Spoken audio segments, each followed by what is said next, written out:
I'm just trying to keep his head above water, Sarah admitted. Some days it feels like I'm failing. You're not failing.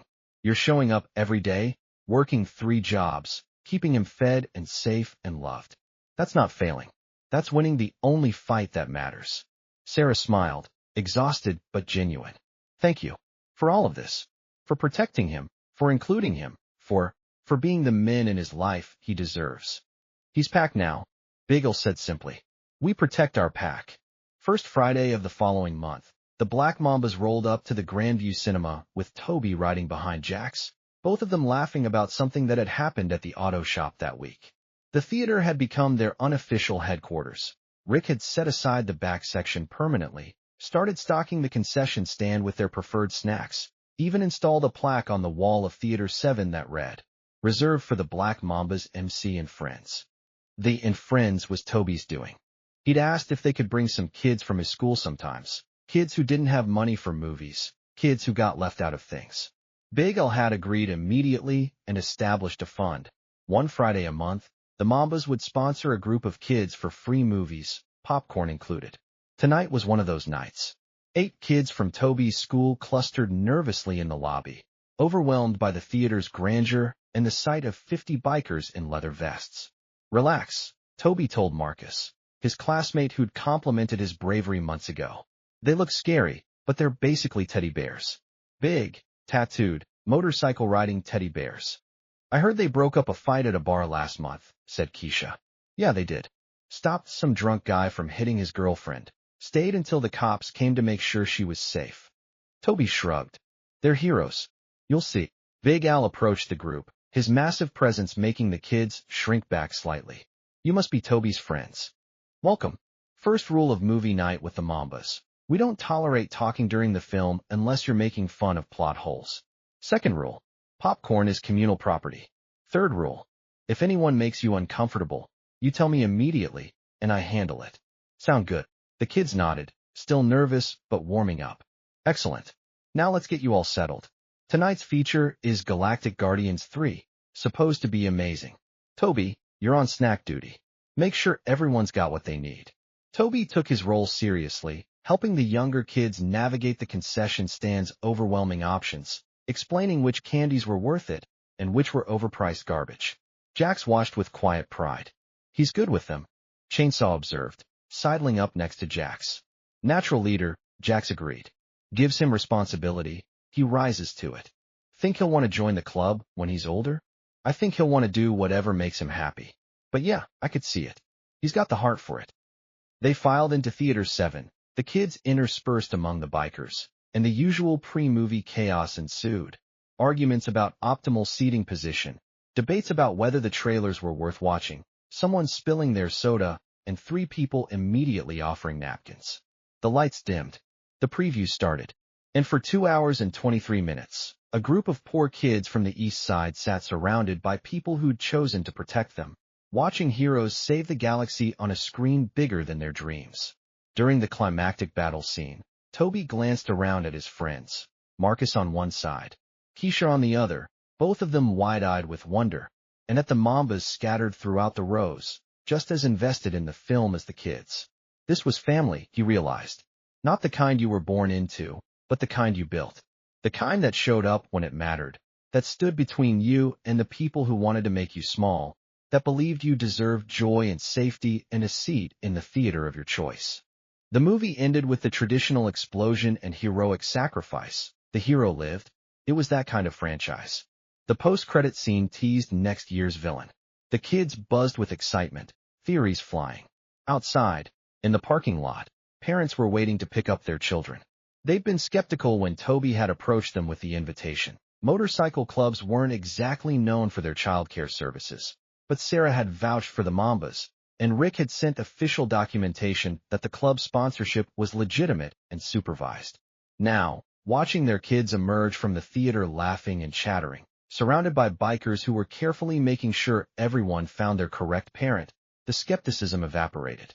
Thank you, Marcus's mother said to Big Al. He hasn't stopped talking about this all week. Our pleasure, ma'am. He's a good kid. They all are. I saw the video, she admitted, of what you did for that other boy. For Toby. My husband said it was staged, but It wasn't, was it? No, ma'am. It was very real. Then thank you for that too. For showing my son that there are still people in the world who stand up for what's right. As the kids dispersed to their parents' cars, still riding the high of an epic movie and unlimited snacks, Toby helped the Mambas collect trash from the theater. Another rule, because Big Al refused to be those assholes who leave a mess for the cleaning crew. Good night, Jax asked. Best night, Toby confirmed. Did you see Marcus's face during the space battle? I thought his eyes were gonna pop out of his head. Kids got good taste in action scenes. Unlike you, who cried during the emotional part. I wasn't crying. My eyes were just sweating. Sure, kid. Whatever helps you sleep at night. They finished cleaning and headed out to the bikes. The night air was cool, the stars visible despite the city lights. Toby sat on Jax's bike while the men did their pre-ride checks, listening to the familiar sounds of chains being secured, engines being tested, the easy banter of people who knew each other too well to bother with politeness. Jax? Toby asked quietly. Yeah. What happened to the mean lady? Mrs. St. James? Did she really change? Jax considered the question carefully. I don't know if people really change, or if they just start making better choices. But I heard she's been volunteering at a homeless shelter. Serving food, no publicity, no credit. Her therapist apparently suggested it as part of her treatment. Do you think she's doing it because she wants to, or because she's supposed to? Does it matter? Either way, people are getting fed. Jax paused. But between you and me, I think she's doing it because she's trying to figure out who she is when nobody's watching. Trying to build a person she can live with. Is it working? Ask me in a year. The bikes roared to life, and the Mambas headed their separate ways, some to bars, some to family dinners, some to late shifts at jobs that paid the bills. Jax dropped Toby at his apartment building, where Sarah was waiting with hot chocolate and questions about the movie. It was amazing. Toby launched into a detailed summary, complete with sound effects and dramatic reenactments of the best fight scenes. Sarah listened with the patience of someone who'd heard many such summaries, asking questions at the right moments, laughing at his enthusiasm. When he finally wound down, she pulled him into a hug. I love you, baby. I love how your heart works. Love you too, Mom. That night, lying in bed, Toby thought about the journey from 3 months ago, from that terrifying moment when Miranda St. James had loomed over him, demanding his seat, to now, where he was part of something bigger than himself. Part of a community that valued kindness and justice in equal measure. His phone buzzed. A text from Jax. Good job tonight, kid. Proud of how you looked out for your friends. That's what leaders do. Toby typed back. Learn from the best. Get some sleep. Big AL's planning a bike wash fundraiser next month, and he wants you to help organize it. Can I invite more kids from school? That's the idea. Now seriously, sleep. Growing boys need rest.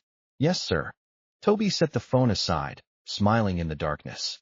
Tomorrow he'd start planning the fundraiser, figuring out how to make it fun and inclusive and effective. He'd talk to his teachers about which kids needed help, which families were struggling, which children would benefit most from being included in something positive. He'd learn from the Mambas that justice wasn't about revenge. It was about making sure everyone got a fair shot. It was about standing up when others sat down. It was about building communities where kindness was strength and protecting the vulnerable was the highest calling. 3 months ago, he'd been a scared kid clutching a movie ticket, believing he had no power, no voice, no right to demand basic dignity. Now he was Toby Vance, consultant to the Black Mambas Motorcycle Club, friend to bikers and kids alike, believer in second chances and first stance. And if anyone ever tried to take his seat again, or anyone else's seat, for that matter, they'd find out very quickly that he didn't stand alone. He never would again.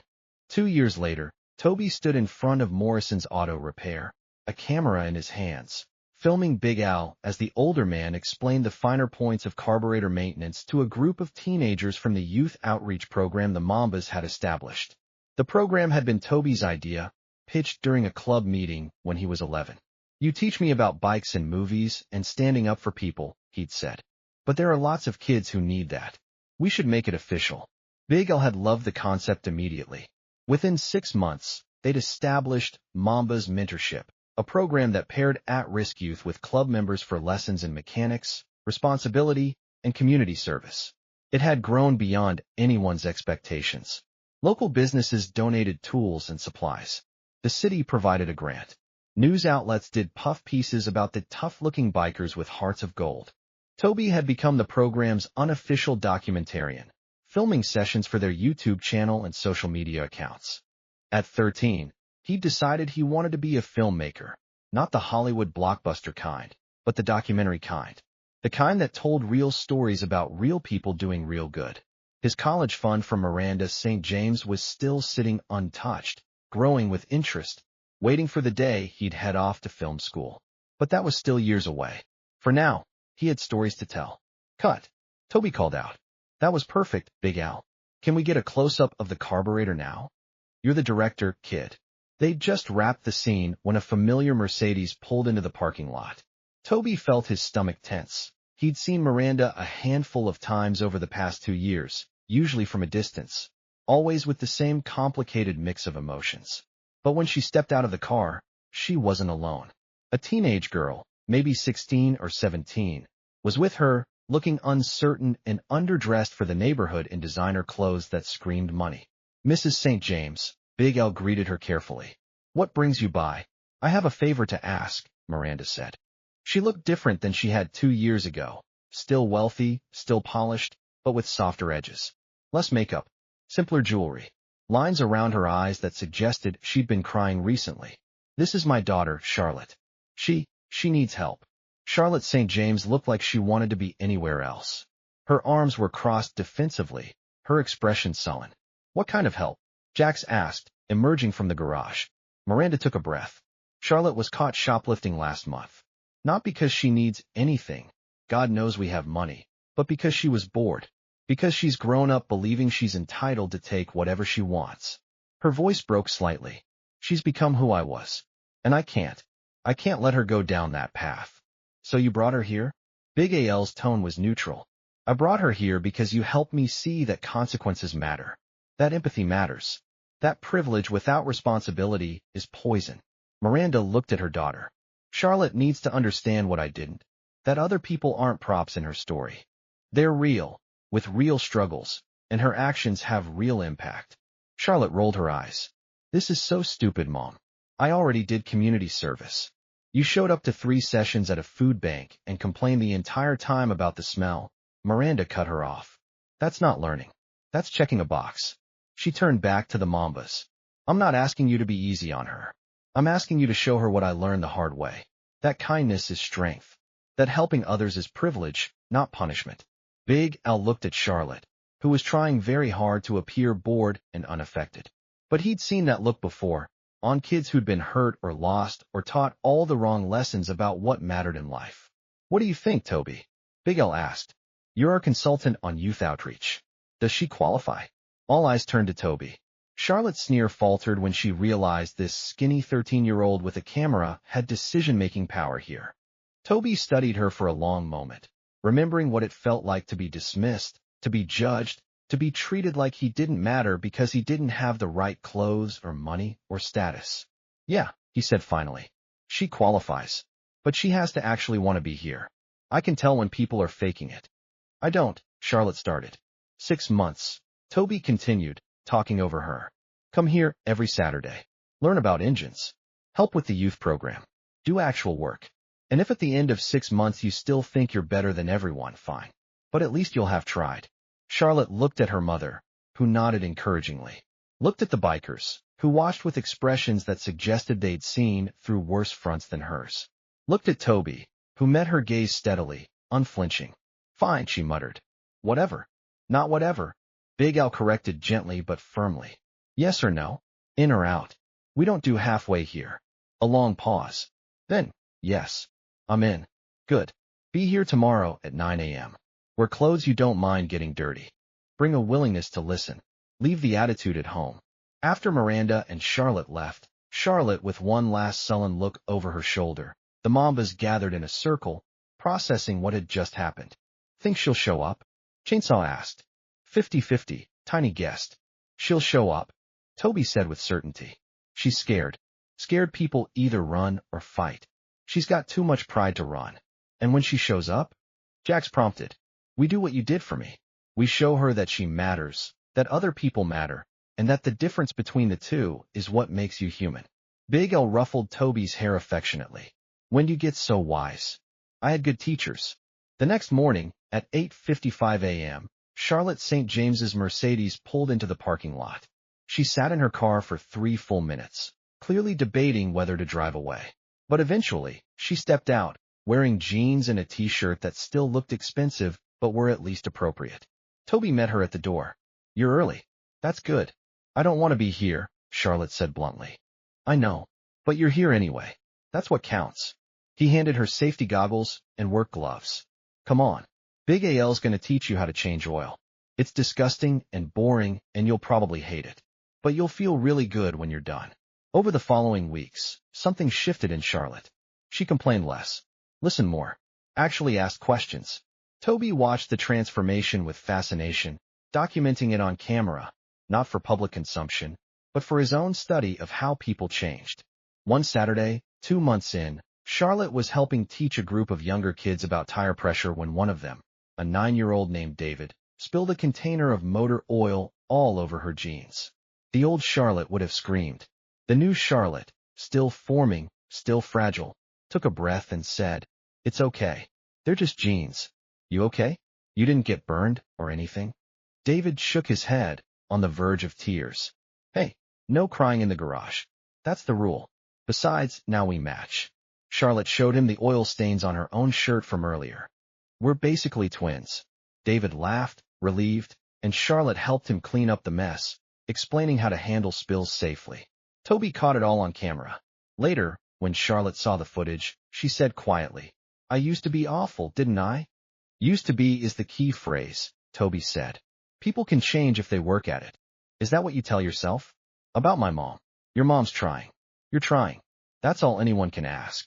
At the 6-month mark, the Mambas held a small graduation ceremony for Charlotte.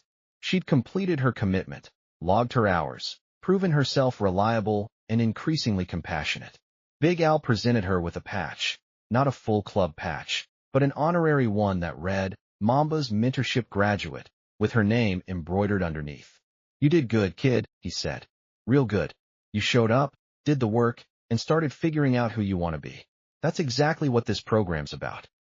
Charlotte, who'd cried exactly once in the 6 months, when she'd successfully rebuilt her first engine and realized she'd actually accomplished something through her own effort, was crying again now. Thank you, she said. All of you. You didn't have to give me a chance, but you did, and I. She faltered, looking at Toby. I get it now. What my mom did to you. How horrible that must have felt. And I'm sorry. I'm sorry that she raised me to think that was okay, and I'm sorry I ever thought that way. You're not your mom's mistakes, Toby said. You're your own person. Choose better. I will. I promise. 2 years after that, 4 years after the incident at the movie theater, Toby was 17 and preparing for college. His documentary about the Mamba's mentorship program had won awards at youth film festivals. His application essay about finding family in unexpected places had earned him acceptance letters from every film school he'd applied to. The first Friday of that month, the Mambas gathered at the Grandview Cinema one more time. Not for a new release, but for a special screening, Toby's feature-length documentary, Knights of the Highway, How a Motorcycle Club Changed My Life. The theater was packed, Mambas, mentorship graduates, community members, even some local press. Rick had donated the space and made it a red carpet premiere, complete with a literal red carpet in the lobby. Sarah sat in the front row, wearing a dress Jax had helped her pick out, crying before the film even started because her baby was going to college, was going to chase his dreams, was going to be okay. The lights dimmed. The screen glowed to life. And for 93 minutes, the audience watched the story of how a poor kid in a worn shirt had found his voice, his family, and his purpose through the kindness of strangers who became something more. When it ended, the applause was deafening. People stood, cheering, many of them crying. Big Al wiped his eyes with his bandana and muttered something about allergies again. Toby stood at the front of the theater, overwhelmed, and said into the microphone Rick had provided, For years ago, I sat in this theater and almost gave up my seat because someone told me I didn't deserve it. But I learned something that night. We all deserve dignity. We all deserve respect. We all deserve to sit where we paid to sit, both literally and metaphorically.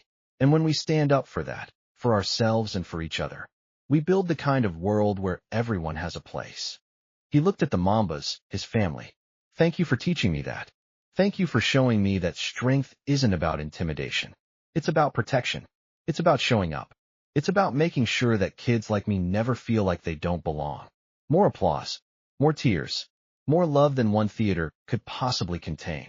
After the screening, as people milled about in the lobby, sharing stories and congratulating Toby, Miranda St. James approached him.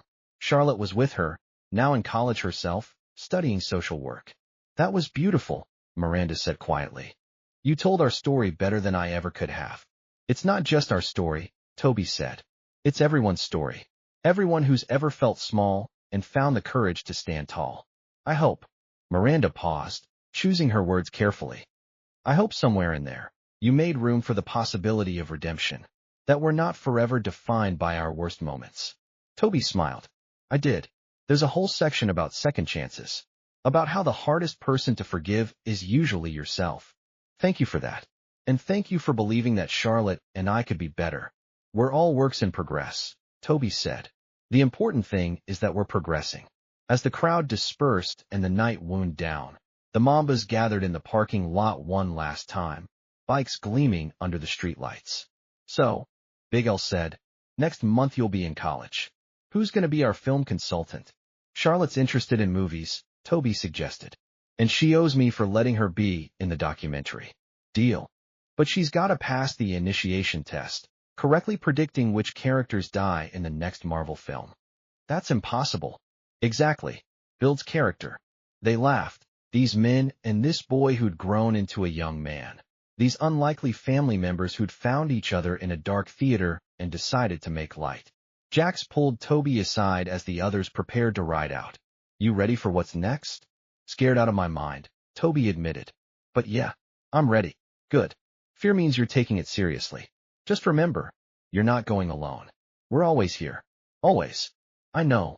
Toby hugged him, quick and fierce. Thank you, Jax. For everything.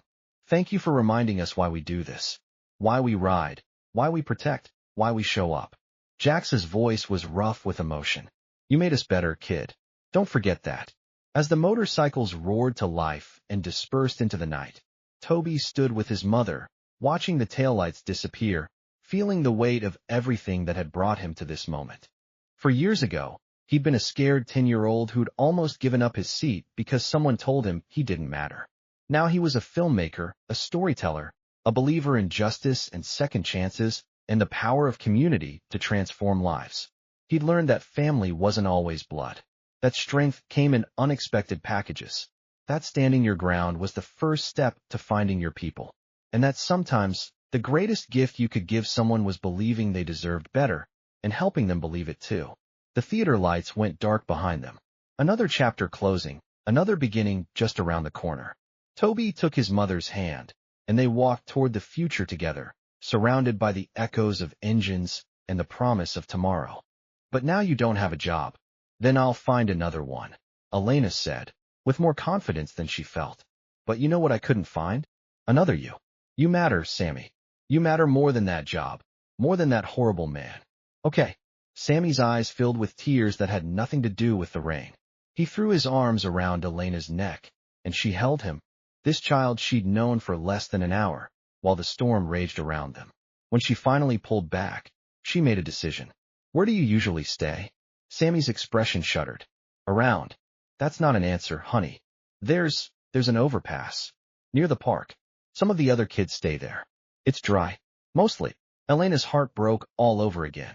Not tonight. Tonight, you're coming home with me. I don't want to be trouble. Sammy. Elena waited until he met her eyes. You're not trouble. You're a kid who needs help. And I'm someone who can help. Okay. It took a moment, but eventually he nodded. Back at the Rusty Spoon, Gavin Miller was riding high on his own sense of righteous authority. He'd done the right thing, he told himself. You couldn't run a business by letting employees give away food to every sob story that walked through the door. If you showed weakness, they'd walk all over you. The fact that Elena had been one of his best workers, that customers specifically asked for her section, that she'd covered more shifts than anyone else in the past year, none of that mattered. She'd broken the rules. She'd made him look weak in front of customers. She had to go. Gavin poured himself a coffee, didn't pay for it, of course, management perks, and settled behind the register to catch up on paperwork. The rain drumming against the windows created a surprisingly soothing white noise. The diner was dead, which meant he could finally focus on more important things, like figuring out how to skim a little more off the books before the monthly audit. He was so absorbed in his creative accounting that he didn't notice when the cook, Marcus, emerged from the kitchen and approached the corner booth where the bikers were still sitting. "Gentlemen," Marcus said quietly, "I'm real sorry about what you had to witness. Elena's a good girl. Best we got. What Gavin did, that wasn't right." Vance looked up from his phone. "How long you been working here, Marcus?" "Going on 6 years now." "What? You like it here?" Marcus snorted. "Liked it better when old man Henderson ran the place. Now." He glanced toward where Gavin was hunched over his paperwork. "Let's just say I'm looking for other opportunities. How do you feel about working for new management?" Marcus's eyebrows rose. "Depends on who's managing." Vance gestured to the empty seat across from him. "Sit down. Let's talk." Elena's apartment was a 30-minute bus ride from the diner, in a neighborhood that real estate agents euphemistically called transitional. The building was a weathered 4-story walk-up that looked like it had been slapped together sometime in the 70s and never maintained since. "It's not much," Elena said as she unlocked the door to apartment 3B, suddenly embarrassed by the peeling wallpaper and the lingering smell of mildew from the unit above. "But it's warm and dry." Sammy stepped inside, his eyes widening. To him, Elena realized, this probably looked like luxury. The apartment might be small, just a bedroom, a bathroom, and a combined living room/kitchen, but it had electricity, running water, and a deadbolt on the door. "Sophia?" Elena called out. "I'm home." A door opened, and a girl emerged from the bedroom. 14 years old, with the same dark hair and eyes as Elena, but much thinner, moving with the careful precision of someone who'd learned to conserve energy. Sophia's eyes went immediately to Sammy. "Elena, you kidnapped a child?" "Despite everything," Elena laughed. "This is Sammy. He's staying with us tonight." "Long story." "Sammy, this is my sister, Sophia." "Hi," Sammy said shyly. Sophia studied him for a moment, then nodded. "You look like you could use some of Elena's famous grilled cheese. Fair warning, she burns them. Calls it extra crispy." "I do not burn them," Elena protested, already heading to the tiny kitchen. "They're artisanal." As Elena pulled out bread and cheese, she caught Sophia's eye and saw the question there. Later, she mouthed. But Sophia was too smart for that. She'd already noticed Elena's wet uniform, the missing name tag, the dejected slump of her shoulders. Her expression shifted from curious to concerned to furious in about 3 seconds. "What happened?" Sophia demanded. "Later," Elena said firmly. "Right now, we're going to feed Sammy, get him into some dry clothes, and—" A knock at the door interrupted her. 3 sharp raps that made all of them freeze. Elena's stomach dropped. It was after 7. Nobody knocked at 7 unless it was the landlord, and the landlord never brought good news. She opened the door to find Mrs. Chun, the building's superintendent, standing in the hallway with her perpetual expression of mild disapproval. "Miss Rossi, I have a message from Mr. Petrov." Mrs. Chun handed over an envelope, already knowing what it contained. "He says this is the final notice. If rent isn't paid in full by Monday, eviction proceedings begin Tuesday morning." Elena took the envelope with numb fingers. "I understand. Thank you, Mrs. Chun." The superintendent's expression softened slightly. "You're a good girl, Elena. I wish I could help, but Petrov, he doesn't care. Business is business to him." "I know. It's okay." Mrs. Chun left, and Elena closed the door, leaning her forehead against it for a moment. Behind her, the apartment was silent except for the hiss of the radiator. "How much?" Sophia asked quietly. "Doesn't matter. I'll figure it out." "Elena." "I said I'll figure it out." Elena spun around, and immediately regretted it when she saw Sophia flinch. She softened her voice. I'm sorry, Soph. It's been a really long day. But I promise you, I will fix this. Both of you, get dried off and warmed up. Sammy, there's sweats in the bedroom that should fit you. There's Sophia's, but she won't mind. Go on." When she was alone in the kitchen, Elena opened the envelope. The numbers swam before her eyes. $2,400 for 3 months back rent, plus late fees and penalties. She had $63.47 in her pocket. Her hands shook as she set the notice on the counter. She'd been juggling bills for months, putting off everything she could, stretching every dollar until it screamed. But there was no stretching that would cover this gap. Without the diner job, she had no income. Without income, she had no apartment. Without the apartment, no, she couldn't think like that. She'd find another job. She'd pick up night shifts somewhere, anything. Maybe that 24-hour grocery store was hiring. Or she could try the hospital cafeteria again. They'd turned her down last month, but maybe they'd reconsider? Elena pulled out her phone, ignoring this service-suspended notification that had been there since yesterday, when she'd had to choose between the phone bill and Sophia's medication. She still had Wi-Fi at least. She could still search for jobs online. She was so focused on her phone that she almost didn't hear the soft footsteps behind her. Elena. She turned to find Sammy standing there, swimming in Sophia's old sweatpants and a hoodie, his hair sticking up in damp spikes. He looked so small, so vulnerable. "What's up, kiddo?" "Thank you," he said simply. "For everything. For the food. For bringing me here. He gestured around the tiny apartment. "For treating me like I matter." And just like that, the dam broke. Elena sank down to the floor, her back against the cabinets, and let the tears come. Sammy hesitated for only a second before sitting down next to her, his small hand finding hers. They sat there together on the cracked linoleum, while the rain hammered against the windows and the radiator hissed, and somewhere in the city, Vance Caldwell made a phone call that would change all their lives. Elena didn't know about the phone call yet. Didn't know about the plans being set in motion. Didn't know that help was coming in the form of leather cuts and motorcycle engines. All she knew was that she'd done the right thing, even if it had cost her everything. And sometimes, in this world, that had to be enough. 24 hours earlier, Elena would have laughed at the idea that things could get worse.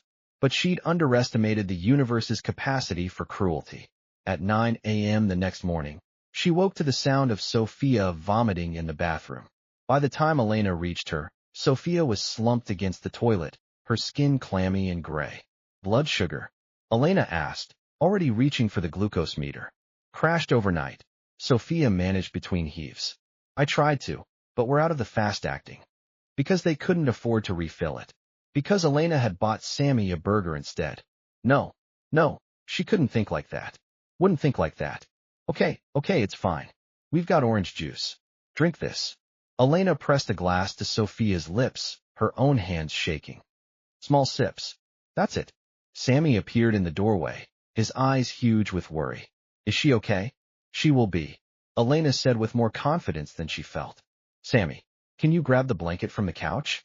We need to keep her warm." It took 20 minutes for Sophia's blood sugar to stabilize, 20 minutes during which Elena mentally calculated the cost of an ambulance ride. They couldn't afford it. The cost of an ER visit, absolutely couldn't afford it, and the cost of doing nothing, potentially her sister's life. "I'm okay," Sophia finally said, though her voice was weak. "Really, Lena, I just need to rest."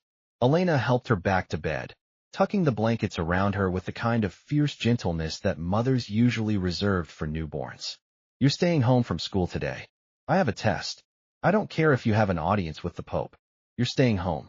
For once, Sophia didn't argue. That scared Elena more than anything. After making sure Sophia was settled with water and crackers within reach, Elena returned to the living room to find Sammy trying to make himself invisible on the couch. "Hey," she said gently. "You doing okay? Is she really okay? Your sister. She has diabetes. Type 1. She needs insulin, which we're working on getting. But she'll be fine." Sammy nodded, though he looked unconvinced. Smart kid. Elena's phone, still connected to Wi-Fi, buzzed with a notification. An email from the nursing home where her mother had lived before she died. A bill she'd forgotten about. $800 for the final month's care. Past due. Sent to collections. She closed the email without reading the rest. "Sammy," she said, forcing brightness into her voice. "I need to go out for a few hours. Job hunting. Do you think you could stay here and keep an eye on Sophia for me? Just make sure she drinks water and eats something every few hours." Sammy straightened up like she'd just asked him to guard the crown jewels. "I can do that. I'll take good care of her, I promise." "I know you will." Elena changed into her only interview outfit, a threadbare blazer and slacks that had seen better days, and stepped out into a day that was crisp and cold and entirely indifferent to her suffering. Meanwhile, at the Rusty Spoon Diner, Gavin Miller was having the best morning of his life. He'd slept like a baby last night, satisfied with his decision to fire Elena. Sure, he'd have to find a replacement, but better to operate short-staffed than to let employees think they could get away with theft. At 9:30 a.m., he'd posted the job opening online. Waitress needed. Must be punctual, professional, and understand that this is a business, not a charity. Starting pay $2.13 per hour plus tips. By 10 a.m., he had 3 applicants waiting in the dining room for interviews. See, Elena Rossi was replaceable. They were all replaceable. He was reviewing the first application, a perky blonde named Brittany who'd worked at Hooters. Perfect. When the front door opened and a man walked in. Not just any man. A man in an expensive suit, carrying a leather briefcase, with the kind of confidence that came from having more money than God. Behind him, the silver-haired biker from yesterday. Gavin's good mood evaporated like spit on a hot griddle. "We're not open for another 30 minutes, he said, trying to sound authoritative. The man in the suit smiled. "Mr. Miller? My name is Thomas Brennan. I'm an attorney representing the Inferno Sentinels Motorcycle Club. This is my client, Vance Caldwell. We have some business to discuss with you." Gavin's eyes darted between them. "I don't know what you think happened yesterday, but that girl broke company policy. We're not here about Elena Rossi." The lawyer interrupted smoothly. "We're here about the restaurant." "The restaurant?" "Yes. You see, Mr. Caldwell's organization has been looking to diversify their community investments. The Rusty Spoon Diner fits their criteria perfectly. So last night, around 11 p.m., we reached out to the property owner, Mr. Henderson." Gavin's stomach started to do uncomfortable things. "Henderson wouldn't sell? He told me he'd never sell." "He wouldn't sell to you," Vance corrected, speaking for the first time. His voice was like gravel wrapped in silk. "But when we offered him $500,000 cash for a property he bought for $200,000 10 years ago, well, let's just say his principles became more flexible." The lawyer pulled out a folder. "The sale was finalized at 2 a.m. this morning. All the necessary paperwork was filed with the county recorder's office at 8 a.m. As of," he checked his watch, "approximately 2 hours ago, the Inferno Sentinels Motorcycle Club is the legal owner of this establishment." The world tilted sideways. Gavin grabbed the edge of the counter to steady himself. You can't. That's not legal." "I assure you it's entirely legal. Would you like to see the deed?" "Henderson had to give me notice. I have an employment contract." The lawyer's smile widened. "Actually, Mr. Miller, you don't. You're an at-will employee. Your contract, if we can even call it that, specifically states that either party can terminate the relationship at any time, for any reason, with no notice required." He paused. "It's the same clause you used to fire Miss Rossi yesterday." Gavin's face went from red to purple. "This is harassment. This is because of that homeless kid. You can't do this." Vance took a step forward. He didn't touch Gavin, didn't make any threatening moves, but somehow the air pressure in the room seemed to drop. "We can do this. We'd do this. And now, as the new owner of this establishment, I'm exercising my right to make personnel changes. You can't fire me. I'll sue. You're fired, Gavin." The words hung in the air like a death sentence. "Effective immediately," Vance continued, his voice never rising above conversational volume. "You are terminated from your position as manager of the Rusty Spoon Diner. You have exactly 10 minutes to collect your personal belongings from the office. Anything left after that becomes property of the establishment. Mr. Brennan here will escort you to ensure you don't take anything that doesn't belong to you. Like, say, the $347 in tips you've been skimming from the communal tip jar." Gavin opened his mouth, closed it, opened it again. He looked like a fish drowning in air. 10 minutes, Gavin. Starting now." The lawyer gestured toward the office. Gavin stumbled in that direction, his legs moving on autopilot while his brain tried to process the impossibility of what was happening. This couldn't be real. Things like this didn't happen. You couldn't just buy a restaurant overnight because you didn't like how the manager treated someone. But the deed was real. The lawyer was real. And the absolutely calm, implacable expression on that biker's face was the most real thing of all. Gavin grabbed his stuff, a photo of his ex-wife. He still didn't know why he kept it. His spare tie, a half-eaten bag of chips, in a daze. The lawyer stood in the doorway the whole time, watching him like a guard watches an inmate. When Gavin emerged, clutching his pathetic box of belongings, the 3 job applicants were still sitting in the dining room, watching the drama unfold with wide eyes. Vance looked at them. "Ladies, the position has been filled. Thanks for coming in." They practically ran for the door. "This isn't over," Gavin said, trying one last time to salvage some dignity. "I'll fight this." You'll do nothing," Vance said quietly. "Because if you try to make trouble for this establishment, or for Elena Rossi, or for any of the people who work here, I will make it my personal mission to audit every single day you worked in this restaurant. Every tip you stole, every hour you shaved off employee time cards, every health code violation you ignored, every inappropriate comment you made to female staff." He leaned in close enough that only Gavin could hear his next words. "I will bury you so deep in legal trouble and public shame that you'll wish I'd just beaten the shit out of you instead. Do you understand me?" Gavin understood. He understood that he'd kicked something he'd thought was a small dog, only to discover it was a wolf in disguise. "Get out of my restaurant," Vance said. Gavin left, walking out into the cold morning with his box of belongings and his shattered ego, while behind him, the Inferno Sentinels began the process of taking over the Rusty Spoon Diner. And 20 blocks away, Elena Rossi walked from business to business, asking if they were hiring, getting rejection after rejection, completely unaware that her life was about to change. The irony of her situation wasn't lost on Elena. 24 hours ago, she'd walked out of the Rusty Spoon in the rain, jobless, but with her dignity intact. Today, she was walking the same streets in crisp autumn sunshine, and her dignity was starting to feel like cold comfort when weighed against rent money. "Sorry, we're not hiring right now. We need someone with more experience. We'll keep your application on file." Each rejection was a small cut, and by noon, Elena felt like she was bleeding out on the sidewalk while the world stepped over her. The hospital cafeteria, her best hope, had given her the most promising response. "We might have an opening next month. Check back then." Next month might as well have been next year, given her current situation.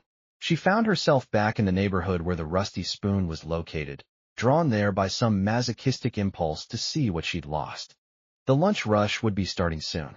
Gavin would be in his element, barking orders, making someone else miserable in her place. But when Elena turned the corner, she stopped dead in her tracks. The parking lot was full of motorcycles. Not just a few, dozens of them, gleaming chrome and black leather, lined up with military precision. And in front of the diner, a small crowd had gathered, watching as 2 large men carried boxes out of the building. Was there a robbery happening? Should she call the police? Then she saw Gavin. He was standing by his beat-up Honda Civic, clutching a cardboard box, his face the color of a ripe tomato. Even from this distance, Elena could see he was yelling at someone, though she couldn't make out the words. Curiosity overcame caution. Elena moved closer, staying on the periphery of the crowd. "Illegal. I'll sue. I'll have your licenses revoked." You'll do nothing." The voice that cut him off was familiar. Elena's heart skipped as she recognized the silver-haired man from yesterday. "Vance. Because you're a small man who got exactly what he deserved, and deep down, you know it. I'm calling the police." "Go ahead." Vance gestured to a patrol car that had just pulled up. "Save yourself a quarter." 2 officers got out, and Elena's stomach dropped. This was going to get ugly. The bikers would resist, there'd be a fight, people would get hurt. But then something strange happened. The older of the 2 officers, a grizzled man with sergeant stripes, walked up to Vance and shook his hand. "King, heard you bought this place. About damn time someone did something about Miller here." Elena blinked. The cop knew Vance, and was on his side. "Sergeant Davis." Vance replied with a slight smile. "Appreciate you coming by. Mr. Miller here seems to think we've done something illegal." Gavin practically exploded. "They bought the restaurant out from under me. Overnight. Without warning. That can't be legal." Sergeant Davis looked bored. "Did they physically threaten the previous owner?" "Well, no, but did they use any illegal means to obtain the property?" "They must have. Nobody sells a business in one night." "Actually." The lawyer, still there, still impeccably dressed, stepped forward. "We have a complete paper trail. Bill of sale, signed and notarized. Cashier's check from a legitimate bank. All proper permits filed. Would you like to see the documentation, Sergeant?" Davis waved it off. "Won't be necessary, Mr. Brennan." "Miller, Sounds like these gentlemen conducted a legitimate business transaction. Unless you have evidence of a crime, this is a civil matter, not a police matter. But, and if I were you, Davis continued, his voice hardening, I'd be more worried about whether this establishment's new owners might want to file a complaint about the missing tip jar money, or the employee wage theft, or the... Fine. Gavin practically threw his box into his car. Fine. But this isn't over. He peeled out of the parking lot with a squeal of tires that made several people wince. Sergeant Davis watched him go, shaking his head. Good riddance, he muttered. Then, to Vance. You planning to keep this place a diner? That's the plan. Community establishment, family-friendly, good food at fair prices. Then you've got my support. Lord knows this neighborhood could use more businesses run by decent people. He tipped his hat. Gentlemen, try to keep the noise down, yeah? Some of us work nights. The officers left, and the crowd began to disperse, the show apparently over. Elena stood there, trying to process what she'd just witnessed. The Inferno Sentinels had bought the rusty spoon. Overnight. In cash. And somehow managed to fire Gavin Miller in the process. It was the most beautifully insane thing Elena had ever seen. She was so busy trying to understand it that she didn't notice when Vance spotted her in the crowd. Didn't notice him saying something to the man beside him. Didn't notice until a mountain of a human being, easily 6.5 feet tall with a braided beard, was standing directly in front of her. Elena Rossi, the mountain asked. She nodded, unable to form words. King wants to see you. Inside. I don't. I'm not. The mountain, his cut said his name was Pike, softened his expression. You're not in trouble, miss. King just wants to talk. Promise. What else could she do? Elena followed Pike into the diner, her heart hammering against her ribs. The interior looked the same, but felt completely different. Several bikers were scattered around the dining room, not threatening, just present. In the corner booth, Vance Caldwell sat with another man, going through what looked like inventory sheets. Vance looked up as she approached. His eyes, she noticed for the first time, they were a striking gray-blue, studied her face with an intensity that made her want to squirm. Miss Rossi, he said, his voice gentler than she'd expected. Thanks for coming in. Have a seat. Elena sat, perched on the edge of the booth like a bird ready to take flight. I imagine you have questions, Vance said. Ah, yes. What happened here? We bought the restaurant. Marcus, you know Marcus, the cook? He's agreed to stay on as head chef. We're hiring new staff, and we wanted to talk to you about a position. Elena's brain short-circuited. A position? Assistant manager, to start. $15 an hour, full benefits, including health insurance. Flexible schedule to work around your school classes. And a signing bonus to help you get back on your feet. The numbers didn't make sense. None of this made sense. Why? Why what? Why would you do this? Any of this? I'm nobody. I'm just a waitress who... You're a woman who fed a hungry child when you didn't have food for yourself, Vance interrupted. You're a woman who stood up for what was right even when it cost you everything. And you're a woman who this community needs more of. Elena felt tears prickling at her eyes. I can't. I don't understand. The man next to Vance, his name tag said Dante, spoke up. The Inferno Sentinels aren't just a motorcycle club, Miss Rossi. We're a brotherhood, yeah, but we're also part of this community. We run food drives, coat donations, toy collections for kids. We take care of our own. And yesterday, when you showed kindness to that boy, you became one of our own. I didn't ask for. Didn't have to, Vance said simply. So what do you say? You want a job? Elena opened her mouth, closed it, opened it again. Yes, she finally managed. Yes, I want the job. Thank you. Thank you so much. Vance's stern expression cracked into something that might have been a smile. Good. You can start Monday. That give you enough time to sort things out at home. More than enough. Elena hesitated. The signing bonus you mentioned? $5,000. Should cover a few months' rent, I figure. Get you stable. $5,000. Elena's vision blurred with tears she couldn't hold back anymore. It was more than stable. It was salvation. I don't know how to thank you, she whispered. Thank us by being the same person you were yesterday, Vance said. The one who saw a kid who needed help and helped him. Consequences be damned. That's all the thanks we need. Elena nodded, not trusting her voice. As she stood to leave, Vance called after her. Miss Rossi? The boy. Sammy. How's he doing? He's at my apartment, watching my sister. I was going to take him to social services tomorrow. Make sure he gets placed somewhere safe. Vance exchanged a look with Dante. Before you do that, let me make some calls. I might know a family, good people, been trying to foster for years. They'd take good care of him. Really, really, give me till Monday. Deal, deal.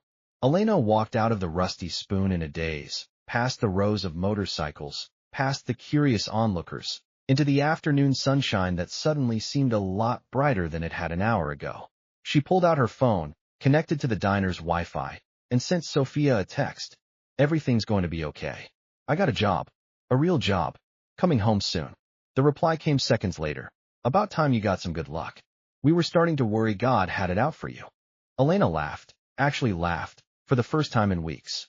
Maybe, just maybe, the universe was finally on her side. Or at least, the Inferno Sentinels were. And right now, that felt like the same thing.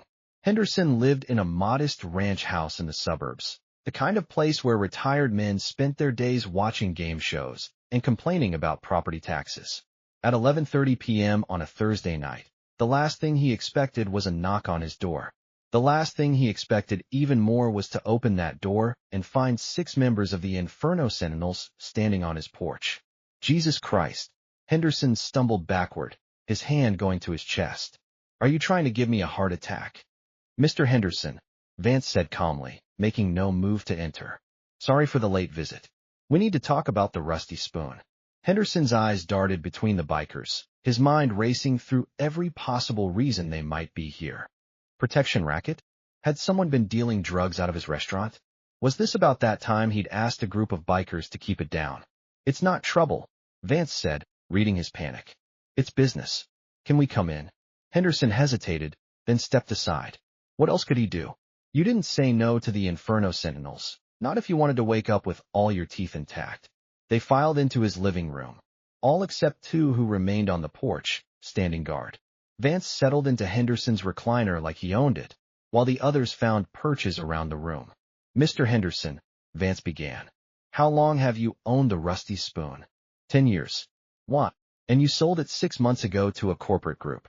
What? Henderson sighed, some of his fear giving way to weariness. I'm 73 years old. My wife died 2 years ago. My daughter lives in Seattle. I wanted to retire, travel, see her grandkids before I'm too old to enjoy them. The corporation offered me good money. But you stayed on as a consultant, Dante added, flipping through what looked like property records. Drew a salary, kept an office, approved personnel decisions. They wanted local expertise. Said it would help the transition. How'd that work out? Henderson grimaced. Not great. They installed Miller as manager. I tried to tell them he was wrong for the job, but they said he had experience with cost-cutting, efficiency metrics, all that corporate bullshit. I should have fought harder. He looked at Vance. I heard what he did yesterday. To that girl Elena. She was a good kid. She is a good kid, Vance corrected. Which is why we're here. Pike pulled out a briefcase, which looked absurdly small in his massive hands, and set it on the coffee table. When he opened it, Henderson's eyes went wide. Cash. Stacks and stacks of it, all neatly banded. $500,000, Vance said. Cash. For the Rusty Spoon Diner, the property it sits on, and all associated equipment and inventory. Henderson's mouth worked soundlessly for a moment. The corporation paid me $200,000. And I'm offering you $500,000. Tonight. Right now. All you have to do is sign some papers. But I don't own it anymore. I sold. The lawyer, Brennan, stepped forward with his own briefcase. Actually, Mr. Henderson, you still hold a controlling interest. The corporate group, Meridian Food Services, LLC, acquired a 70% stake, but you retained 30% ownership plus full buyback rights for the first 5 years. I did. You did. It's in the original contract. Page 17, Section 4.2. Your lawyer put it in as a safety clause. Smart man. Brennan pulled out a thick folder. According to that clause, you have the right to buy back the corporation's share at market value, which we've had independently appraised at $350,000. We're prepared to pay that amount on your behalf, then purchase your remaining 30% plus the building and land for the additional $150,000. Total, $500,000. Henderson's head was spinning. This is insane. What? Because Gavin Miller is a cancer, Vance said bluntly. and we're cutting him out. Because that diner used to be a community institution where people felt welcome, and we want it to be that again. And because we can. You're buying a restaurant at a significant markup because you didn't like how the manager treated an employee? Vance's expression didn't change. Yes. Henderson stared at him, then at the cash, then back at Vance. A slow smile spread across his weathered face. Well, shit. Wish I'd thought of that. So you'll sell? Henderson was already reaching for a pen. Son, for that kind of money, I'll gift wrap the keys. When do you need the papers signed? Tonight. Now. My lawyer has everything ready. For the next hour, Henderson signed documents while Brennan explained each one in careful legalese. The buyback of the corporate shares. The sale of Henderson's remaining interest. The property transfer. The liquor license transfer. The equipment inventory. By the time they were done, Henderson's hand was cramping. One last thing, Vance said. We're going to need you to make a call tomorrow morning. To Miller. Tell him the restaurant's been sold and his employment is terminated effective immediately. Henderson's smile turned wicked. Oh, I think I can manage that. They shook hands. Henderson's grip surprisingly strong for a man his age, and the sentinels filed out into the night, leaving behind one very wealthy retiree and taking with them the deed to the Rusty Spoon Diner. In the car on the way back to the clubhouse, Dante turned to Vance. King, we just spent $500,000 on a failing diner that probably needs another $100,000 in repairs and renovations. Your point. Just making sure you know we're crazy. Vance looked out the window at the passing streetlights. My old man used to beat my mother. Every Friday when he got paid, he'd stop at the bar, drink half his check, then come home and use her as a punching bag. One Friday, when I was 8, I watched her serve him dinner with a black eye and a split lip, and she still made sure he had his favorite dessert. The car went quiet. I asked her why she stayed, why she took care of a man who hurt her. You know what she said? Vance didn't wait for an answer. She said, because someone has to show him what kindness looks like, even if he never learns. She died when I was 12. He drank himself to death 3 years later. He turned to look at Dante. Elena Rossi fed a starving kid her own meal, knowing it would cost her everything. That's not crazy. That's the kind of person who restores your faith that the world isn't completely fucked. And if it costs me $500,000 to make sure people like her don't get crushed by people like Miller, then it's the best money I've ever spent. Dante nodded slowly. When you put it like that. Besides, Vance added, his voice lightening, we're going to make that restaurant profitable. Hire good people, serve good food, treat customers right. It's not charity. It's an investment. In what? In proving that sometimes the good guys win. Vance pulled out his phone, checking messages. Pike, how's the construction crew looking for Monday? Ready to roll, King. New kitchen equipment gets delivered Sunday. Paint crew starts at 6 a.m. Monday. Electricians scheduled for Tuesday. Good. Dante, you confirmed with Marcus. Head chef, $20 an hour, full benefits. He's thrilled. Says he's got 2 other cooks from the old days who'd love to come back, now that Miller's gone. Hire them. What about wait staff? Got 3 interviews lined up for Saturday. All people Marcus recommends. Vance nodded, satisfied. Every piece was falling into place. By Monday morning, when Elena Rossi walked back into the Rusty Spoon Diner, it would be transformed. A fresh start for her, for the staff, for the community. And for Gavin Miller? Well, karma was a bitch, and she rode a Harley. Gavin Miller woke up Friday morning in his studio apartment, the one that smelled vaguely of mildew and defeat, with a pounding headache and a burning rage in his gut. He'd been fired. Actually fired. From a job he'd held for 6 months. A job he'd been good at. Damn it. So what if he'd cut a few corners? So what if he'd been strict with employees? That's what management was, making tough decisions that weak people couldn't make. And those bikers, those criminals, had bought the restaurant out from under him like some kind of corporate takeover. It was illegal. It had to be. You couldn't just buy a business overnight because you didn't like how someone did their job. Gavin pulled out his phone, ignoring the 3% battery warning, and started Googling lawyers. He'd sue. He'd sue the bikers. He'd sue Henderson. He'd sue the corporation for allowing the sale without his input. His phone died. Fuck. Gavin hurled it across the room, where it bounced off the wall and landed in his pile of dirty laundry. Perfect. Just perfect. He got dressed, the same shirt as yesterday, because who cared, and drove to the Rusty Spoon. He still had keys. They couldn't change the locks overnight. He'd get his stuff, grab those inventory reports he needed, maybe take a few things from the office. Petty revenge, sure, but it would make him feel better. The parking lot was empty when he arrived at 8 a.m. Good. He could slip in, grab what he needed, slip out. They'd never know. But when he tried his key in the lock, it didn't work. Gavin jiggled it, tried again. Nothing. The lock had been changed. Of course, he muttered. Of course they changed the fucking locks. He was about to leave. What else could he do? When he noticed something. The front window had a new sign. Under new management. Grand RE opening Monday. And beneath it, in smaller letters. Now hiring. All positions. Inquire within. His positions. His wait staff. His cooks. His entire operation. They were replacing all of it. Replacing him. Gavin's hands clenched into fists. He'd show them. He'd walk into every restaurant in a 10-mile radius and tell them exactly who the Inferno Sentinels were. Criminals. Thugs. Dangerous people who'd threatened him, forced him out. He'd make sure no health inspector ever gave them a passing grade. He'd make sure every customer knew they were eating food prepared by gang members. He'd burn their precious restaurant to the ground, metaphorically speaking. Actually, no. Even Gavin wasn't that stupid. Arson was a felony. But there were other ways to cause trouble. Anonymous tips to the police about drug dealing. Reports to the health department about vermin. Bad reviews online from fake accounts. Death by 1,000 cuts. Feeling slightly better, Gavin drove to a coffee shop, not one he'd be recognized at, and used their Wi-Fi to start his campaign. He created email addresses, sock puppet accounts, planted the seeds of the Rusty Spoon's destruction.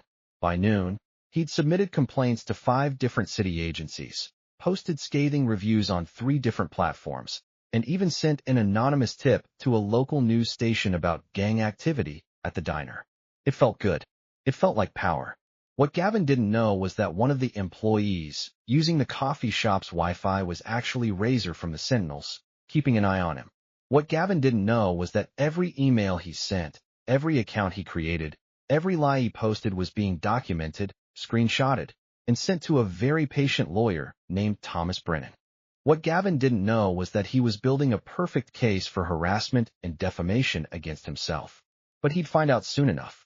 Monday morning dawned cold and clear, the kind of November day that promised winter was on its way. Elena stood outside the Rusty Spoon at 6 a.m., watching as a construction crew transformed the interior through the large front windows. New paint, a warm cream instead of a dingy yellow. New light fixtures, bright and clean. The old vinyl booths being replaced with comfortable chairs and tables. Even the floor was being redone, the ancient linoleum ripped up to reveal original hardwood underneath. Like what you see. Vance's voice came from behind her. Elena turned, surprised. I thought you said Monday morning. I didn't expect all this. When we do something, we do it right. He handed her a coffee, from somewhere good, not the diner's usual battery acid. Come on, let me show you around. Inside was controlled chaos. Workers everywhere, the smell of fresh paint and sawdust, the sound of power tools and shouted instructions. But through it all, Elena could see the vision taking shape. Kitchens getting all new equipment, Vance explained, leading her past where Marcus was directing the installation of a commercial stove that looked like it cost more than Elena's car. Health departments already signed off. We're doing a full menu revamp, still diner classics, but done right. Real ingredients, proper portions. This must be costing a fortune. Investment, Vance corrected. We're not just renovating a building. We're rebuilding a community institution. He showed her the new office, small but functional, with an actual computer system instead of Gavin's ancient calculator and handwritten ledgers. Showed her the break room, where there was now a real refrigerator for staff lunches and a comfortable couch for breaks. Showed her the updated bathrooms, the new sound system, the art that would go on the walls, local artists, paid fairly for their work. We open tomorrow, Vance said. Soft opening, invited guests only. Wednesday, we go public. You ready? Elena nodded, though her stomach was full of butterflies. I've never been a manager before. What if I mess up? Then you mess up, learn from it, and do better next time. That's the job. He paused. I've got faith in you, Elena. You've already shown me you've got what matters. You care about people. The rest is just details. Speaking of people, Elena hesitated. Sammy, did you make those calls? Vance's stern expression softened. Come with me. He led her outside, where the parking lot was beginning to fill with motorcycles, the whole club turning up to help with the final touches. And next to one of the bikes, there was a car Elena didn't recognize. A minivan, actually, with a baby on board sticker and a dent in the rear bumper. A couple got out, mid-40s, warm smiles, the kind of people who looked like they gave good hugs. And with them, looking scrubbed and nervous in new clothes, was Sammy. Elena. Sammy's face lit up when he saw her. He ran over, nearly tackling her with a hug. Look, these are the Parkers. They're going to be my foster family. Elena looked at the couple, then at Vance, questions in her eyes. John and Marie Parker, Vance explained. They've been approved foster parents for 3 years, but the system keeps placing kids elsewhere. They're good people. Ex-teacher and a nurse. They've got room, they've got love, and they specifically asked to foster older kids because nobody else wants them. Marie Parker stepped forward, her eyes kind. Vance told us about Sammy. About what you did for him. We'd love to have him, if he's willing. Sammy looked up at Elena. Can I? Is it okay? Elena crouched down to his level, her eyes stinging with tears. Sammy, honey, it's more than okay. You deserve a real home, with people who'll take care of you. But I'll still see you, right? You can visit. Try to stop me. Sammy threw his arms around her neck, and Elena held him tight, thinking about second chances and how sometimes they came from the most unexpected places. When she finally let him go, Marie Parker took his hand gently. We should get going. School registration this afternoon. But Sammy, we'll come by for dinner this week, okay? You can show Elena your new room. They left, Sammy waving frantically out the back window until the minivan turned the corner. You did that, Elena said softly, watching them go. You gave him a family. We did that, Vance corrected. You saved him. I just helped finish the job. The sound of approaching engines made them both turn. More motorcycles, but these weren't Sentinels. Different cuts, different patches. Elena tensed, but Vance relaxed. Relax. That's the Desert Riders. We invited them to help with the opening. He waved at the new arrivals. We're not the only club that cares about this community. By 9 a.m., there had to be 50 bikers in and around the Rusty Spoon, plus construction workers, plus members of the community who'd heard about the renovation and stopped by to help or just to watch. Someone had brought donuts. Someone else had coffee. It felt less like a business opening and more like a block party. Elena was inside, learning the new register system from Marcus when she heard it. The deep, unmistakable rumble of motorcycle engines. Not just a few, many. The sound grew louder, closer, until the windows rattled with it. Through the front window, Elena watched as what looked like 100 motorcycles pulled into the parking lot, the surrounding streets, anywhere there was space. The Inferno Sentinels. The Desert Riders. Other clubs whose names she didn't know. All arriving together, all here for the opening. It was the most beautiful, terrifying thing Elena had ever seen.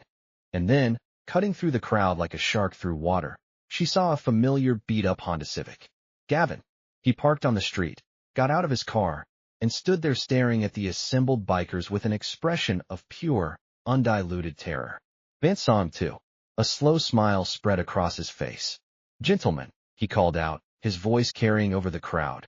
We have a visitor. Mr. Gavin Miller has decided to join us for our grand reopening. The crowd parted as Vance walked toward Gavin, and Elena found herself following, unable to look away. Gavin's eyes darted around, looking for an escape route, but he was boxed in by motorcycles on all sides. I just came to. I have a right to be here. It's a public street. It is, Vance agreed pleasantly. And you're welcome to stand on it. But I think you should know, all those complaints you filed, the anonymous tips, the fake reviews. He pulled out his phone, showed Gavin something on the screen. We know about all of them. Gavin's face went white. I don't know what you're talking about. IP addresses don't lie, Gavin. Neither do timestamps. You spent all weekend trying to destroy this restaurant. Harassment, defamation, filing false reports with city agencies. That's illegal, by the way. You can't prove. We can. We have. And we've forwarded everything to the district attorney's office. Vance stepped closer. But here's the thing, Gavin. I'm going to give you a choice. You can keep this up. Keep trying to hurt this business. Keep trying to hurt Elena. Keep trying to hurt everyone who's guilty of nothing more than wanting to run an honest establishment. In which case, We will prosecute you to the fullest extent of the law, and you will go to jail. He paused, letting that sink in. Or, Vance continued, you can walk away. Right now? Get in your sad little car, drive out of this neighborhood, and never come back. Never contact anyone associated with this restaurant. Never post about it online. Never even think about it. You disappear from our lives. We disappear from yours. That's it. Gavin's voice cracked. I just walk away. That's it. Clean slate. Fresh start somewhere else. For a moment, Elena thought Gavin might actually try to fight back. His hands clenched, his jaw worked, his eyes darted between Vance and the assembled bikers. But reality won out over pride. Gavin was a bully, and bullies folded when faced with real power. Fine, he spat. Fine. This place is a dump anyway. You'll be bankrupt in 6 months. He got in his car, slammed the door, and peeled out with a screech of tires that probably took a year off his brake pads. They watched him go, this small, petty man disappearing into traffic, taking his small, petty cruelties with him. Well, Razor said into the silence. That was anticlimactic. The crowd laughed, and just like that, the tension broke. Someone turned on music. Someone else started grilling burgers in the parking lot. The renovation became a party, became a celebration of everything the Rusty Spoon was about to become. And Elena, standing in the middle of it all, felt something she hadn't felt in years. Hope. The soft opening on Tuesday went better than anyone had dared hope. Invited guests, mostly club members, their families, and longtime community members, packed the Rusty Spoon from 11 a.m. to 9 p.m., testing out the new menu, offering feedback, creating the kind of warm, welcoming atmosphere that hadn't existed in years. Marcus's new menu was a hit. Classic diner food, but elevated. Burgers made with fresh ground beef from a local butcher, hand-cut fries, real milkshakes with ice cream from a family-owned creamery down the street. The prices were reasonable, the portions generous, and the food was actually good. Elena worked the floor alongside 2 new waitresses Marcus had recommended. Sarah, who'd quit 6 months ago when Gavin made her cry, and Yvonne, a culinary school student who needed flexible hours. They were a good team, complementing each other's strengths, supporting each other's weaknesses. By closing time, Elena's feet hurt, her back ached, and she'd never been happier. You did good today, Vance told her as they locked up. Really good. I was terrified the whole time. Couldn't tell. You've got a natural touch with people. He handed her an envelope. Your signing bonus, as promised. And your first week's pay, advance. Elena opened the envelope, her hands shaking slightly. The check was for $5,500, the bonus plus a week's wages. It was more money than she'd ever held at one time. I don't know what to say. Don't say anything. Just keep being you. Elena went home that night and paid 3 months' rent in advance. Paid off Sophia's insulin prescription. Bought groceries, real groceries, not just ramen and canned soup. Took Sophia out for ice cream to celebrate. For the first time in years, she went to bed without a knot of anxiety in her stomach. Wednesday was the grand opening. They'd advertised it minimally, just a few posts on social media, some flyers around the neighborhood. But word of mouth was powerful, and by 10:30 a.m., there was a line outside the door. By noon, every table was full. By 2 p.m., there was a waiting list. The lunch rush was insane. Orders flying, tickets printing, Elena and the other waitresses moving in a carefully choreographed dance between tables. Marcus in the kitchen, calling orders, plating food, maintaining the kind of quality that would make people come back. Elena was refilling coffee at table 7 when she heard the familiar rumble of motorcycle engines outside. Not a huge group this time, just a dozen bikes. The Sentinels, coming for lunch. They took the large corner booth, the same one they'd occupied that fateful day when Elena had fed Sammy.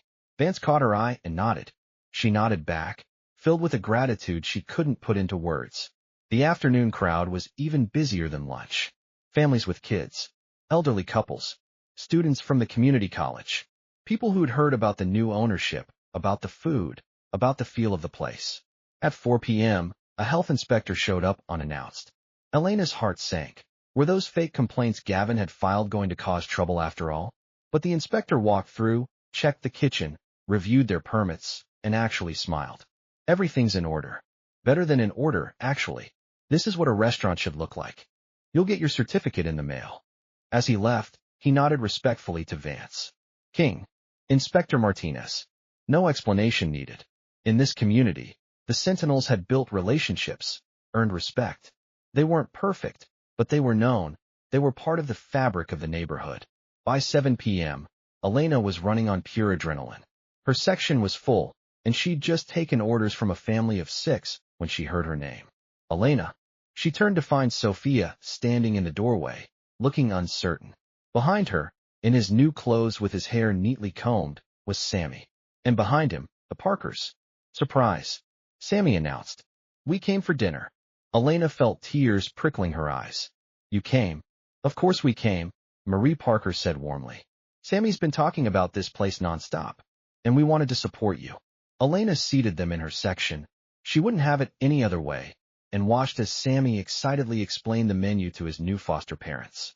Watched as he ordered a burger and fries, just like the meal she'd given him that rainy day. Watched as he ate it with the same careful reverence, but this time with a smile that reached all the way to his eyes. Sophia slid into the booth next to him, and the two kids started chattering like old friends. The Parkers exchanged a warm look with Elena, the kind that said, We're doing this right.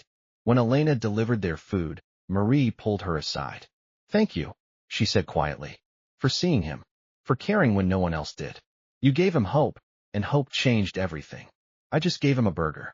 You gave him dignity. There's a difference. As the evening wound down, as the dinner rush slowed to a trickle, Elena found a moment to step outside for air. The November night was cold but clear, stars visible despite the city lights. Vance joined her, 2 cups of coffee in hand. He passed her one without a word. They stood in comfortable silence, watching cars pass, listening to the muffled sounds of the restaurant behind them. Thank you, Elena finally said. For all of this. For the job, for Sammy, for everything. Vance shrugged. Just doing what's right. Most people don't. Then most people are missing out. He took a sip of his coffee. You know what the best part of today was? What? Watching people enjoy themselves. Families laughing. Kids eating. People feeling safe and welcome. He smiled, rare and genuine. That's what this place should have always been. What it's going to be again. Because of you. Because of us, Vance corrected. You, me, Marcus, the crew. We're building something here. Something good. Inside, through the window, Elena could see her tables. Could see Sophia and Sammy sharing a milkshake. Could see the Sentinels in their corner, rough men with soft hearts, protecting their own.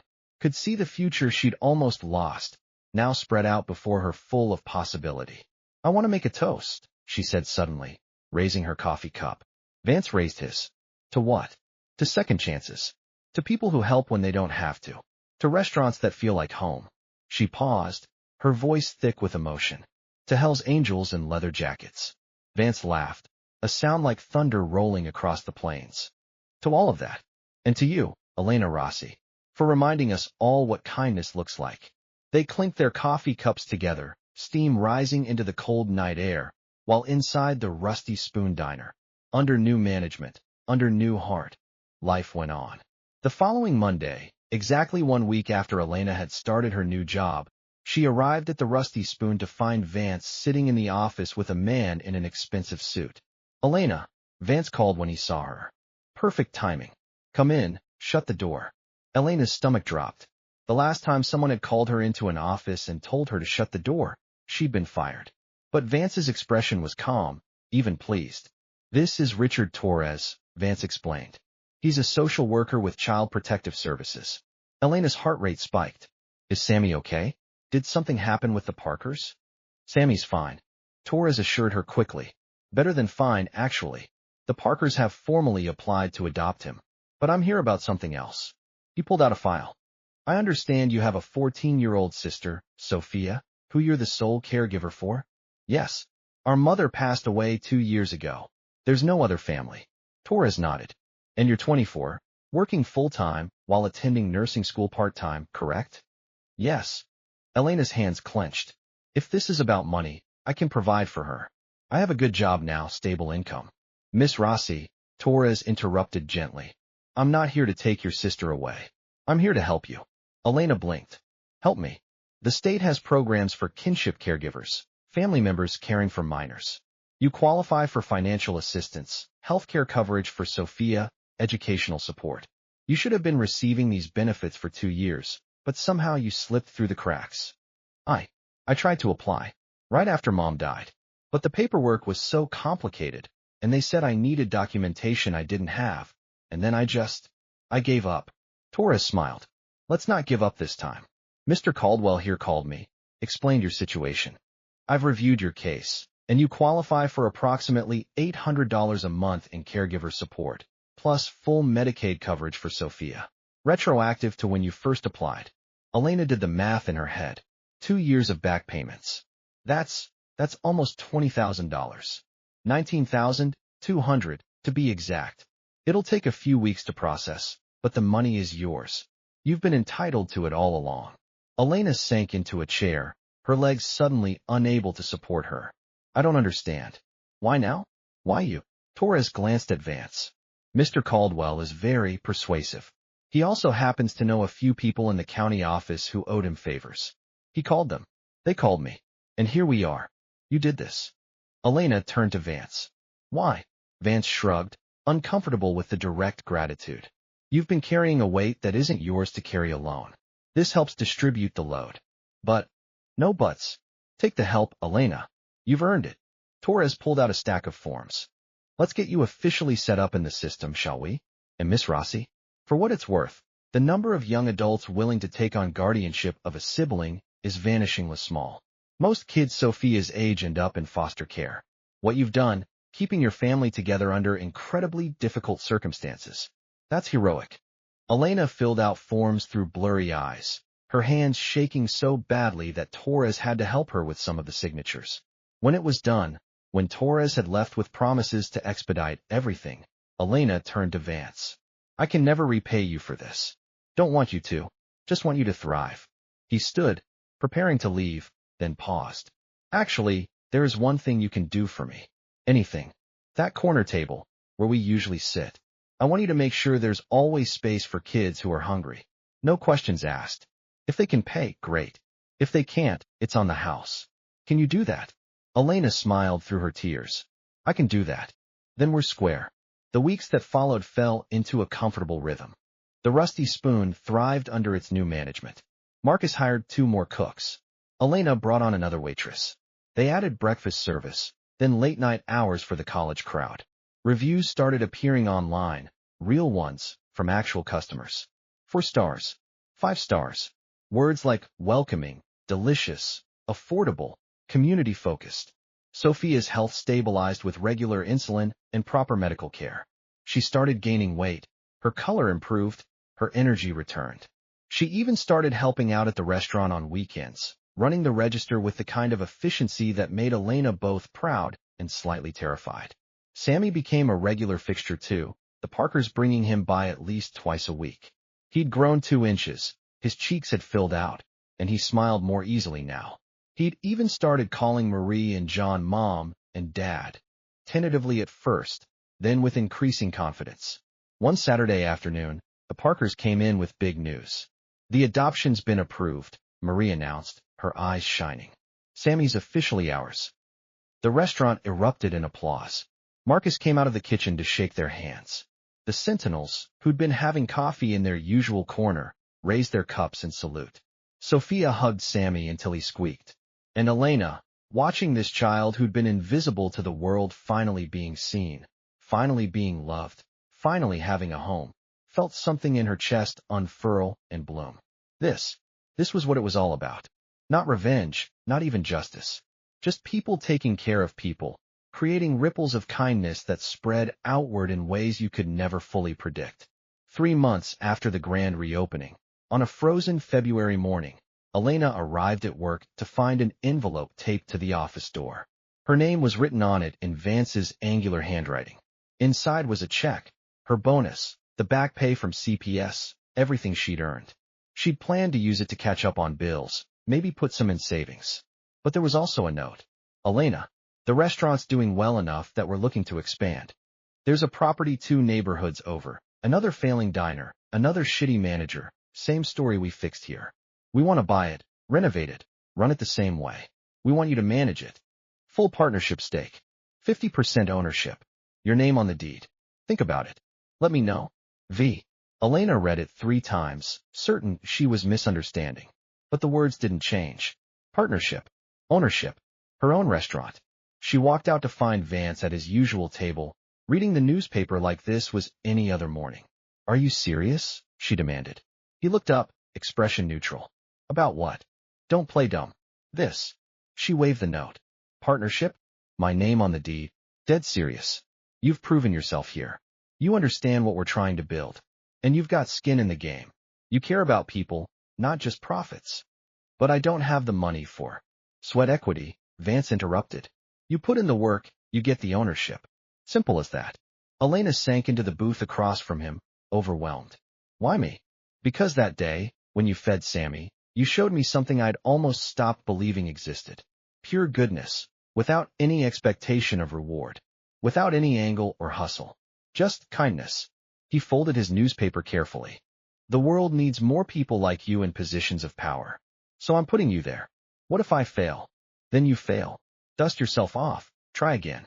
But something tells me you won't. He slid a folder across the table. Property details. Business plan. Projected costs and revenues. Take a week. Look it over. Talk to Sophia. If you want in, we start the paperwork. If you don't, no hard feelings. Elena picked up the folder with trembling hands. Vance. I don't know what to say. Say you'll think about it. That's enough for now. She did think about it. Thought about it during her shift, serving families and watching Sammy help the Parkers order dessert. Thought about it on the bus ride home, passing the empty storefronts and struggling businesses that dotted her neighborhood. Thought about it late at night, with Sophia asleep in the next room and the city humming outside her window. Thought about a scared, hungry child in the rain, and the decision she'd made to help him even when she had nothing to give. Thought about how that single act of kindness had changed everything. Friday morning, she walked into Vance's office and set the folder on his desk. I'm in, she said simply. Vance smiled, that rare, genuine expression that transformed his whole face. Then let's get to work. 1 year later. The second location, renamed Elena's Table at Sophia's insistence, opened on a crisp October morning to a line that stretched around the block. The renovation had taken 6 months, the hiring and training another 3, but when the doors finally opened, it was worth every second of stress and sleepless nights. Elena stood in the doorway, watching the crowd pour in, and felt a swell of pride so intense it almost hurt. This was hers. Not just a job, not just a paycheck, but a real, tangible stake in something meaningful. The original Rusty Spoon, now officially renamed the Rusty Spoon, a community diner, was thriving under Sarah's management. She'd stepped up beautifully, taking Elena's lessons and adding her own touches. The menu had expanded to include vegetarian options, gluten-free alternatives, and a kids' corner with coloring books and crayons. But the most important addition was the one Elena had insisted on from the start, Sammy's Corner. A small section at the back, with 4 tables and a sign that read simply, "If you're hungry, sit here. We'll feed you. No questions asked."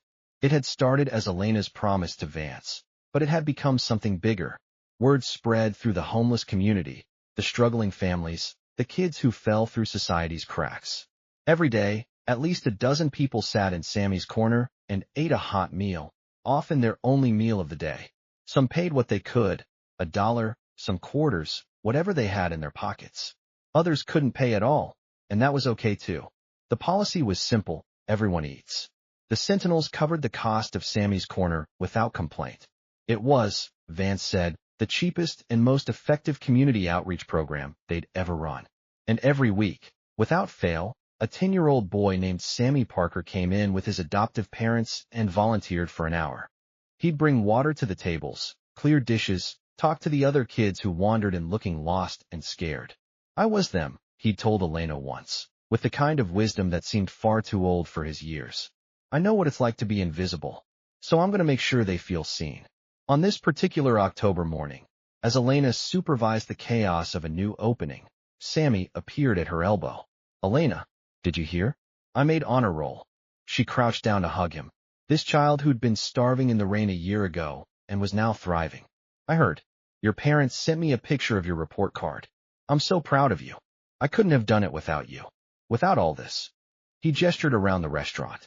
You gave me a chance to be something. To matter. Sammy, you always mattered. I just helped you see it. He smiled. A smile that still made Elena's heart ache with remembered pain and present joy, and ran off to help the Parkers find a table. Vance materialized beside her, as he always did during important moments. Looks good, partner. Feels good, Elena agreed.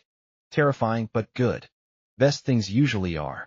He watched Sammy navigate the crowded dining room with practiced ease. You know, when we first started this, people said we were crazy. That you can't run a profitable business by giving away free food. That kindness doesn't pay the bills. What do you tell them now? I tell them to check our books. We're not just profitable, we're thriving. Turns out, when you treat people right, they come back. They bring friends. They become loyal customers. He paused. But more than that, they become part of something. A community. And you can't put a price on that. Elena thought about her journey, from a desperate waitress living paycheck to paycheck, to a business owner with equity and a future. Thought about Sophia, now healthy and happy, talking about college applications and career plans. Thought about Sammy, who'd gone from invisible to cherished. Thought about how one act of kindness, one burger on a rainy day, had cascaded into all of this. Hey, Vance, she said softly. Yeah. Thank you. For seeing me. For believing I was worth investing in. He was quiet for a moment. Then, Elena, you had already invested everything you had in being a good person.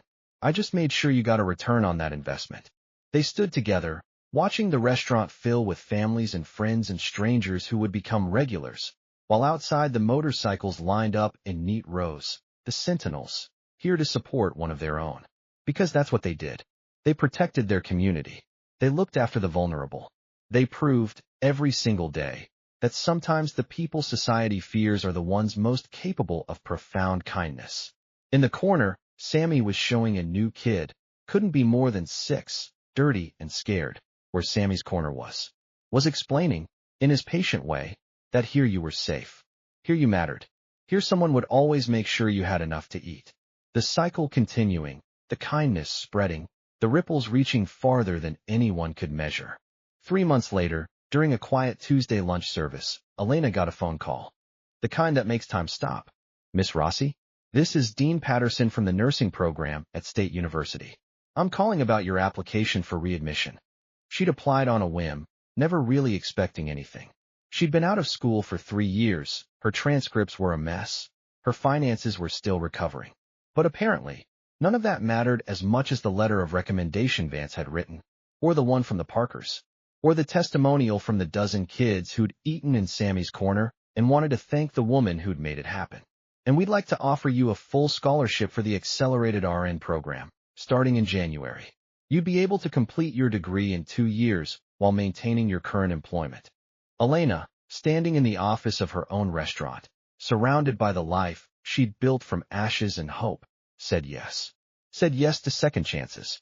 Yes to dreams deferred but not forgotten. Yes to a future that looked nothing like the desperate present she'd been living a year ago. And when she told Vance, he just smiled and said, "About damn time."